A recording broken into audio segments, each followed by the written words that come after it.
নমস্কার বন্ধুরা, সুপর্ণার হেসেলের আরও একটি নতুন রেসিপিতে আপনাদের সবাইকে জানাই অনেক অনেক স্বাগত। আজ বানাবো ভীষণ সফট আর স্পঞ্জি প্রোটিনে ভরপুর কড়াইশুঁটির ইডলি। সাথে থাকছে দারুণ সুস্বাদু বাদামের চাটনি। কড়াইশুঁটির ইডলি বানানোর জন্য আমি মেজারিং কাপ ব্যবহার করেছি। মেজারিং কাপের 1 কাপ কড়াইশুঁটি বা মটরশুঁটি আমি এখানে নিয়ে নিয়েছি। এটাকে ভালোভাবে একটু পেস্ট করে নিতে হবে। তার জন্য একটা মিক্সার গ্রাইন্ডারের জারের মধ্যে আমি সমস্ত কড়াইশুঁটিটা নিয়ে নিলাম। দিয়ে দিচ্ছি 2টো কাঁচা লঙ্কা ঝালের জন্য আর একটু আদা। আপনারা চাইলে কাঁচা লঙ্কার পরিমাণটা কম বেশি করে নিতে পারেন। সামান্য একটু জল দিয়ে এর একটা মিহি পেস্ট বানিয়ে নেব। কড়াইশুঁটিটা আমার মিহি করে পেস্ট করে নেওয়া হয়ে গেছে। এবার একটা মিক্সিং বোলের মধ্যে আমি এই পেস্টটাকে দিয়ে দিচ্ছি। এরই সঙ্গে দিয়ে দিচ্ছি ওই কাপেরই 1 কাপ সুজি, দেব 1 কাপ টক দই। আমি মেজারিং কাপ ব্যবহার করেছি ঠিকই, তবে আপনাদের কাছে যদি মেজারিং কাপ না থাকে সেক্ষেত্রে একটা নির্দিষ্ট বাটি মেপেও কিন্তু আপনারা সমস্ত উপকরণ নিতে পারবেন। এবার আমি এর মধ্যে দিয়ে দেব এই মেজারিং কাপেরই 1 কাপ জল। তবে আমি জলটা মিক্সারের বাটির মধ্যে দিয়েছিলাম কারণ বাটিটাকে একটু ধুয়ে নিয়েছি। বেশ খানিকটা কড়াইশুঁটির পেস্ট লেগেছিল বাটিটাতে, সে কারণেই বাটিটা একটু ধুয়ে নিলাম। খুব ভালো করে এবার চামচের সাহায্যে সবকিছুকে মিক্স করে নিতে হবে। খেয়াল রাখতে হবে যেন এর মধ্যে কোনো বড় লাম্পস না থাকে। আমি খুব ভালো করে সবকিছুকে মিক্স করে নিয়েছি। এবার আমি এর মধ্যে অ্যাড করে দেব স্বাদমতো লবণ।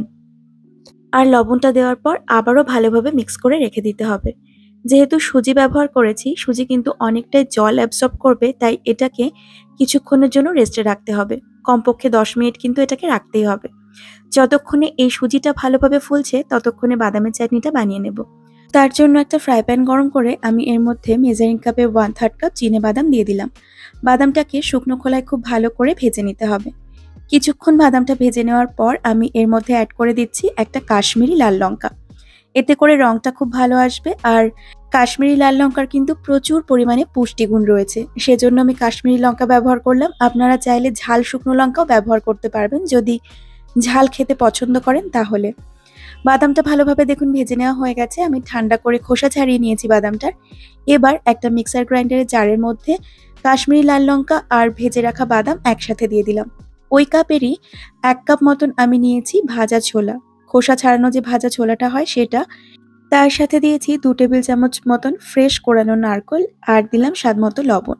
সামান্য একটু পাতিলেবুর রস দিচ্ছি আমি টক ভাব আনার জন্য, তবে আপনারা কিন্তু এখানে পাতিলেবুর পরিবর্তে তেঁতুল ব্যবহার করতে পারেন। চাইলে সামান্য একটু চিনিও দিতে পারেন যদি মিষ্টি পছন্দ করেন তাহলে। আমি এখানে 1/3 কাপ মতন জল দিয়ে এর একটা পেস্ট বানিয়ে নিয়েছি। আচ্ছা, বাদামটা পেস্ট করার সময় কিন্তু আমার আরও একটু জল লেগেছিল। মোটামুটি প্রয়োজন মতন জল দিয়ে একটা মিহি পেস্ট বানিয়ে নিতে হবে। মিক্সারের বাটি ধুয়ে আমি আরও একটু জল দিয়ে দিলাম আর তারপর খুব ভালোভাবে এটাকে মিক্স করে নিচ্ছি। আপনারা যেরকম ঘনত্বের চাটনি খেতে পছন্দ করেন সেরকম ঘনত্বেরই কিন্তু বানিয়ে নিতে পারবেন। চাইলে এই চাটনিটা এরকমই খাওয়া যায়, তবে এর টেস্ট আর ফ্লেভার বাড়ানোর জন্য আমি এতে একটু ফোড়ন দেব। একটা তারকা প্যান গরম করে আমি তাতে কিছুটা রিফাইন্ড তেল গরম করে নিয়েছি আর তারপর এর মধ্যে দিয়ে দিলাম 1/2 চা চামচের থেকে একটু বেশি সর্ষে, 1/2 চা চামচ বিউলির ডাল, একটা শুকনো লঙ্কা আর বেশ খানিকটা কারি পাতা। তেলটা ভালোভাবে গরম হয়ে গেলে কিন্তু আমি গ্যাসের ফ্লেমটাকে বন্ধ করে দিয়েছিলাম আর তারপরই কারি পাতাটাকে অ্যাড করেছি। ভালোভাবে নেড়েচেড়ে ফোড়নটা বেশ ভালোভাবে ভাজা হয়ে যখন সুন্দর গন্ধ বেরোতে শুরু করবে আর বিউলির ডালটা একটু লালচে হয়ে আসবে, তখন এই ফোড়নটাকে আমরা চাটনির মধ্যে দিয়ে দেব। একটা স্পুনের সাহায্যে খুব ভালো করে মিশিয়ে নিচ্ছি। আর এই চাটনিটা শুধুমাত্র এই কড়াইশুঁটির ইডলি নয়, যে কোনো ধরনের ইডলি, ধোসা, উত্তাপাম অথবা আপ্পে অথবা আপামের সাথেও আপনারা সার্ভ করতে পারবেন। বাদামের চাটনিটা তো তৈরি করা হয়ে গেল, এদিকে সুজিটাও কিন্তু বেশ খানিকটা ফুলে গেছে। আমি আবারও একটু ভালো করে মিক্স করে নিচ্ছি আর প্রয়োজন মতন জল অ্যাড করে ব্যাটারটাকে আরেকটু পাতলা করে নেব। আমরা যেরকম ইডলি ব্যাটার বানাই সাধারণত, বা সুজির ইডলি বানানোর জন্য ব্যাটারটা যেরকম রাখি ঠিক সেরকমই ব্যাটার এখানে তৈরি করতে হবে। তো সামান্য একটু জল এখানে প্রয়োজন পড়বে আমার, তাই আমি আরও 1/2 কাপ মতন জল এখানে অ্যাড করে দিচ্ছি।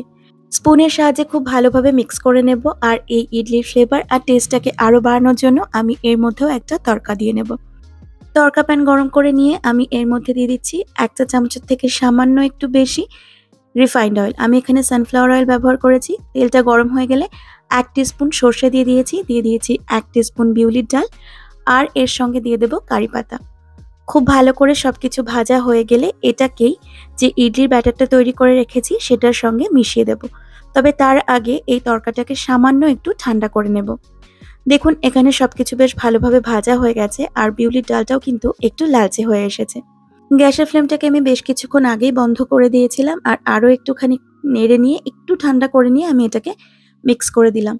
ইডলি ব্যাটারটাও কিন্তু আমাদের মোটামুটি রেডি। এটাকে স্টিম করতে দেওয়ার আগে শুধু এর আগে একটু ইনো অথবা বেকিং সোডা মেশাতে হবে।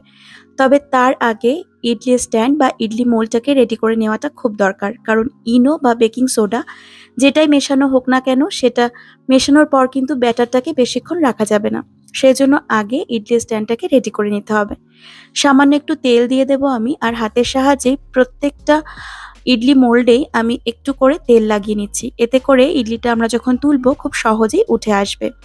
ওদিকে আমি কিন্তু ইডলিটা স্টিম হওয়ার জন্য জলও বসিয়ে দিয়েছি। এবার আমি এর মধ্যে দিয়ে দিচ্ছি ১ প্যাকেট ইনো। আপনারা চাইলে কিন্তু ইনোর পরিবর্তে হাফ টিস্পুন বেকিং সোডাও ব্যবহার করতে পারবেন। খুব দ্রুত এবার এটাকে মিশিয়ে নেব আর তারপর ইডলি মোল্ডে এটাকে দিয়ে দেব। দেখুন এই ব্যাটারের ঘনত্বটা কিন্তু ঠিক এরকম হবে। অনেক বেশি পাতলা হলে কিন্তু ইডলিটা ভালোভাবে ফুলবে না, একটু ছড়িয়ে যাওয়ার সম্ভাবনা থাকবে। যেহেতু বেশ খানিকটা মটরশুঁটি ব্যবহার করা হয়েছে এর মধ্যে। আমি অল্প অল্প করে ব্যাটার নিয়ে এটাতে দিয়ে দিচ্ছি। প্রথমে ব্যাটারটা আমার একটু বেশি দেওয়া হয়ে গেছে। ইডলি স্ট্যান্ডে একটু ফাঁকা রেখে রেখে ব্যাটারটা দেওয়াই ভালো, কারণ এই ইডলিটা কিন্তু একটু ফুলবে স্টিম হওয়ার পর। তো একই রকমভাবে আমি সমস্ত ইডলি মোল্ডগুলোতে অল্প অল্প করে ব্যাটার দিয়ে দেব আর তারপর এটাকে স্টিম হতে দিয়ে দেব। এখন বাজারে প্রচুর পরিমাণে ফ্রেশ কড়াইশুঁটি পাওয়া যাচ্ছে, তাই অবশ্যই একবার এই রেসিপিটা ট্রাই করে দেখবেন। আর যেহেতু কড়াইশুঁটিতে প্রচুর পরিমাণে প্রোটিন থাকে, তাই ব্রেকফাস্ট হোক অথবা ডিনার যে কোনো সময় কিন্তু আপনারা এই ইডলিটা নিতে পারবেন। যারা ওয়েট লস করার কথা ভাবছেন তারাও কিন্তু নির্দ্বিধায় এই ইডলিটা খেতে পারবেন। আর যে সমস্ত বাচ্চারা একেবারেই কড়াইশুঁটি চিবিয়ে খেতে চায় না আমার ছেলেমেয়ের মতো, তাদেরকেও কিন্তু এইভাবে ইডলিটা বানিয়ে দিতে পারবেন। ওরা বুঝতেও পারবে না কড়াইশুঁটি খাচ্ছে আর ভালোবেসে খেয়েও নেবে। ইডলিটাকে আমি ঘড়ি ধরে ১২ মিনিট মতন স্টিম করে নিয়েছি। আর এতে করেই কিন্তু ইডলিটা খুব সুন্দরভাবে ফুলে গেছে। আমি আলাদা করে চেক করিনি, কারণ এটা এমনিতেই কুক হয়ে গেছে দেখে বোঝা যাচ্ছে। আপনারা চাইলে কিন্তু একটু চেক করে নিতে পারেন। যদি মনে হয় কাঁচা আছে ইডলি, তাহলে আরো কিছুক্ষণ স্টিম করে নেবেন। তবে ১২ থেকে ১৩ মিনিটের বেশি সময় কিন্তু এই ইডলিগুলো স্টিম হতে লাগে না। ইডলি মোল্ডটাকে কিন্তু আমি প্রথমে খুব ভালোভাবে ঠান্ডা করে নিয়েছি আর তারপর ইডলিগুলোকে আনমোল্ড করছি। গরম গরম ইডলিগুলোকে তুলতে গেলে এগুলো কিন্তু ভেঙে যাবে। দেখুন কত সহজে ইডলিগুলো মোল্ড থেকে উঠে আসছে। যেহেতু একটু তেল লাগিয়েছিলাম, সেজন্য কিন্তু এত সহজে ইডলিগুলো উঠে আসছে। ইডলিগুলো তৈরি হয়েছে একদম সফট, নরম, তুলতুলে, ভেতর থেকে ভীষণই জালিদার। অবশ্যই একবার এভাবে আপনারা কিন্তু বানিয়ে দেখবেন, ভীষণ ভালো লাগে খেতে।